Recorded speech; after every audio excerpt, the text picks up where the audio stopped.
Iniciamos nuestro análisis de hoy con una pregunta que, creo, nos afecta a todos. ¿Por qué dos hermanos, criados en la misma casa, con los mismos padres, pueden ser tan increíblemente diferentes? Uno es un genio de las matemáticas y el otro un artista bohemio. Uno es extrovertido, el otro introvertido. No es tan sencillo como los guisantes de Mendel, ¿verdad? O eres amarillo o eres verde. Para nada. La genética humana rara vez sigue esas reglas de dominante o recesivo de una forma tan simple. Claro. Para entender rasgos complejos como el comportamiento, que no son blancos o negros, sino que se distribuyen en una gama infinita de grises, necesitamos un enfoque completamente diferente. Y para eso, los materiales que analizamos hoy se centran en el tema 3 del Manual de Psicobiología, la genética cuantitativa de la conducta. Perfecto. Pues vamos a desgranar esto. Nuestra misión hoy es entender cómo la ciencia intenta ponerle números a la influencia de los genes y del ambiente en eso que nos hace ser quienes somos, a ver si resolvemos el misterio de esos dos hermanos. Cuando pensamos en genética, como decía, nos viene a la mente Gregor Mendel, o la flor es violeta o es blanca. Ajá. Pero eso no explica por qué la altura, el peso o la inteligencia se distribuyan en una curva continua en la población. No hay gente de 1,60 m y gente de 1,90 m y nadie en medio. Ahí es donde la genética cuantitativa lo cambia todo. El concepto clave es que la mayoría de los rasgos complejos no dependen de un solo gen, sino de muchísimos.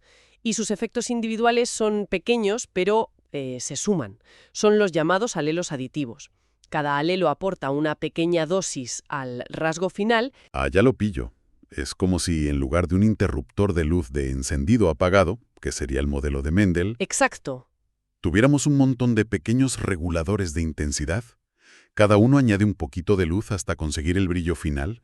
Esa es una gran manera de verlo, y si llevamos tu analogía de los reguladores más allá, el ambiente sería como la calidad de la instalación eléctrica de la casa, que puede hacer que esos reguladores brillen más o menos. Y esta idea no es nueva.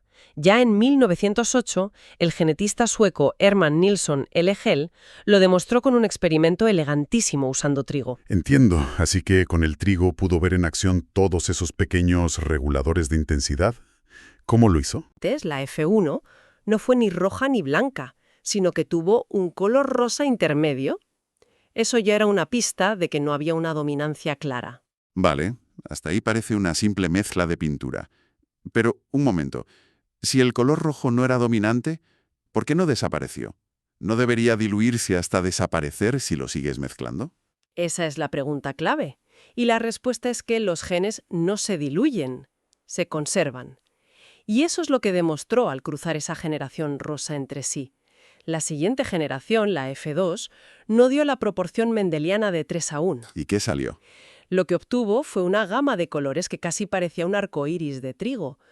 De cada 16 granos, 1 era rojo intenso, 4 eran rojos, 6 eran rosas, 4 rosa pálido y solo 1 era completamente blanco. Vaya, una distribución perfecta en forma de campana. Es la misma curva que vemos en la inteligencia o la altura. ¿Y qué explicación le dio? La explicación es que el color no estaba controlado por un solo gen, sino por dos. Pensemos en ellos como gen A y gen B. Cada alelo en mayúscula, A o B, aporta una dosis de pigmento rojo. Los alelos en minúscula, A o B, no aportan nada. Así, un genotipo AAB tiene 4 dosis y da el color rojo más intenso. Un genotipo AAB tiene 0 dosis y es blanco. Y claro, un genotipo intermedio como ABB tendría 2 dosis, resultando en un color rosa, justo el promedio. Esto explica perfectamente esa gradación. Ya no es un interruptor, son múltiples reguladores. Entiendo la lógica con el trigo. Es un sistema cerrado, pero me resulta difícil imaginar cómo se aplica esto al caos de la vida humana. No somos plantas de laboratorio. ¿Cómo demonios se aísla la genética del ambiente en las personas? La nutrición, la educación, las experiencias. ¿Cómo podemos llegar a decir que un rasgo es un 80% genético? Esa es la pregunta del millón. Y la respuesta es un concepto central, pero a menudo malinterpretado, la heredabilidad, que se representa como H mayúscula al cuadrado. Y aquí hay que ser muy precisos. La heredabilidad no mide cuánto de un rasgo en un individuo es genético. No. No. Mide qué parte de la variación de ese rasgo en una población se debe a las diferencias genéticas entre los individuos de esa población. A ver si lo he entendido bien, porque esto es importante. Ujú. No se aplica a una persona, sino a un grupo. Exacto. Si la heredabilidad de la altura es del 80%, no significa que de mi 1,80 m, 1,44 m sean por mis genes. No, para nada. Significa que el 80% de las diferencias de altura que vemos entre la gente en una sala se explican por sus diferencias genéticas. ¿Es así? Has dado en el clavo. Es una estadística de población, no una lectura del destino de un individuo. Y para calcularla, la genética cuantitativa parte de una ecuación que es la piedra angular de todo esto. La varianza fenotípica total, que llamamos VT, ¿Vale? es igual a la suma de la varianza genética VG más la varianza ambiental, VA. Es decir, VT igual a VG plus VA. Desglosemos eso.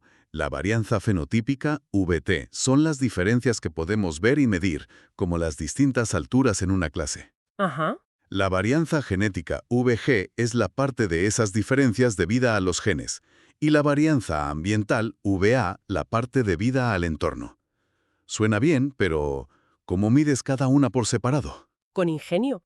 Y de nuevo, las plantas nos dieron la clave. Otro experimento clásico, esta vez de E.M. East en los años 20, con la planta del tabaco, Nicotiana longiflora. Otra vez las plantas al rescate de la genética. Siempre. East trabajó con dos variedades puras, una con flores muy cortas y otra con flores muy largas. Al ser líneas puras, todos los individuos dentro de cada variedad son clones genéticos. Por lo tanto, cualquier pequeña variación en la longitud de sus flores solo podía deberse al ambiente. Claro. Esa fue su medida de la varianza ambiental, la VA. Tiene que ser por el ambiente. Es brillante. ¿Y después? Después cruzó las dos variedades puras. La descendencia F2 era un cóctel genético, muy diversa. Midió la varianza total en esta generación F2 y, como era de esperar, se disparó. Esa era su varianza fenotípica total, VT. Lo que East descubrió fue fascinante. En las plantas genéticamente idénticas, la variación por el ambiente era mínima, digamos unas 9 unidades. Pero en la generación genéticamente diversa, la variación total se disparó a casi 41 unidades. Y ahora, con la fórmula, es matemática pura. Si la variación total es 41 y la ambiental es 9, la diferencia, 32, tiene que ser la variación genética. Exactamente. VG igual a VT, VA. Ya tenemos todos los componentes. Ahora calculamos la heredabilidad, que es simplemente la proporción de varianza genética sobre el total. H² igual a VG, VT. En este caso nos da un valor altísimo, de casi el 80%.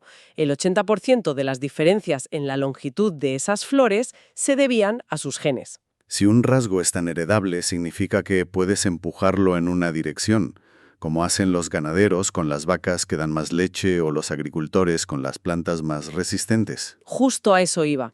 La cría selectiva es la demostración práctica de la heredabilidad.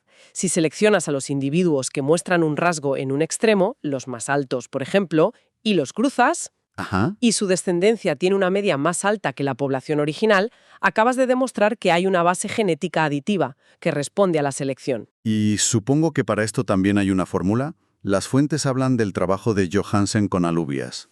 Sí, Johansen nos dio los conceptos. Se definen dos valores. El primero es el diferencial de selección, S.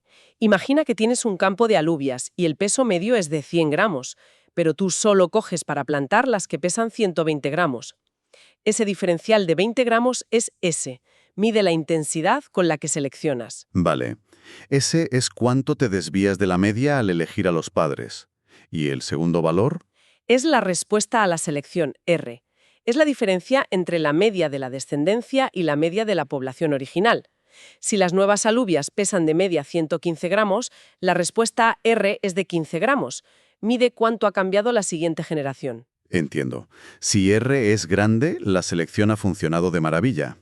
Y la relación entre R y S nos dice algo. Nos lo dice todo. La heredabilidad se puede calcular como H² igual a RS. En nuestro ejemplo, 15 dividido entre 20 nos da una heredabilidad de 0,75. Y aquí hay que hacer una distinción sutil pero crucial. La varianza genética total tiene varios componentes. El más importante para la selección es la varianza aditiva, la que se suma como los reguladores de luz. Entiendo. Pero hay otros efectos, como la dominancia, que no se heredan de forma tan predecible. Entonces, no toda la varianza genética responde igual a la selección. Correcto. Por eso se distingue entre la heredabilidad en sentido amplio, H mayúscula al cuadrado, que incluye todos los efectos genéticos, y la heredabilidad en sentido estricto, H minúscula al cuadrado, que solo considera la varianza genética aditiva. Si lo entiendo bien, la heredabilidad amplia es como el valor total de una casa, incluyendo la decoración, que no te puedes llevar. La estricta es solo el valor de los ladrillos y la estructura, lo que realmente puedes pasar a la siguiente generación de dueños. Y eso es lo que le interesa a un criador. Esa analogía es genial. Pero volvemos al problema de siempre. ¿No podemos hacer cría selectiva con personas? ¿Cómo saltamos de las plantas y los animales a nosotros? Aquí es donde la genética de la conducta se vuelve realmente ingeniosa. Usamos los que se conocen como experimentos naturales, los estudios de familias y la joya de la corona, los estudios con gemelos y con personas adoptadas. La lógica es comparar a individuos con diferente grado de parentesco genético que han sido criados en ambientes similares o diferentes. Los gemelos son la herramienta perfecta, claro. La naturaleza nos ha hecho el trabajo de crear clones y controles. Exacto. Comparamos a los gemelos monocigóticos o MZ, que son clones genéticos y comparten el 100% de sus genes, con los gemelos dicigóticos o DZ, los mellizos, que comparten de media el 50%, como cualquier par de hermanos. El investigador clave en desarrollar la metodología para esto fue Douglas Falconer. ¿Y cuál es la lógica de Falconer? Supongo que si los gemelos idénticos se parecen más en un rasgo que los mellizos, y asumimos que ambos tipos han crecido en un ambiente familiar similar. Ajá. Esa diferencia extra de parecido tiene que ser por los genes. Los gemelos idénticos y la correlación de los mellizos. Es decir, h² igual a 2, paréntesis, RMZ, J, menos RDZ. Al restar las correlaciones, la fórmula básicamente aísla y duplica el efecto del 50% extra de genes que comparten los monocigóticos, dándonos una estimación de la heredabilidad total del rasgo. Y esto nos lleva de vuelta a esos dos hermanos del principio. La lógica de